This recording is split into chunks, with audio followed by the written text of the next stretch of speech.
សួស្តីប្រិយមិត្តទាំងអស់ខ្ញុំបានតិនហ្វីព្រោះថ្ងៃមុនទៅញ៉ាំការគេព្រោះស្រាប់តែមានអាប៉ែមួយនោះសវឹងដាបជោកឡើងទៅច្រៀងនៅ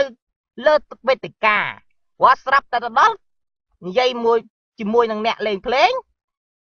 ណែបងអូនណាដាក់ឲ្យបងមកបាត់បងច្រៀងកំដរបរិយាកាស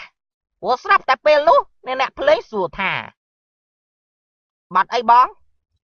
លួចស្នាមម៉ែអូនជាងដល់អញដាក់មកបើខ្ញុំពេលនោះក៏លឺនិយាយស្អីឈប់សៀវក្នុងក្បាលមីក្រូក៏នាំគ្នាមើលគ្រប់គ្នាព្រោះស្រាប់តែភ្លេងចេញមកគាត់ស្រាប់ច្រៀងថាលួចស្នាមម៉ែអូនមានស្ងួនដឹងទេ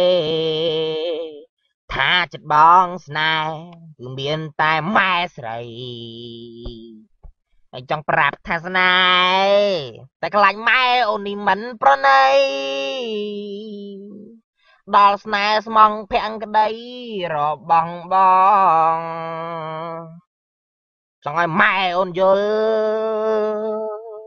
ពីបេះដូងបងថាស្នេហ៍ម៉ែនោះល្អងបេះដូងមានតែរូបគាត់គ្រប់ទង្វើបងធ្វើសម្រាប់ម៉ែស្រីតែប្រែរលាយសូនក្នុងពេលនេះតាមពិតម៉ែអូនគ្មានរូងមកក្នុងចិត្តទេម៉ែអូន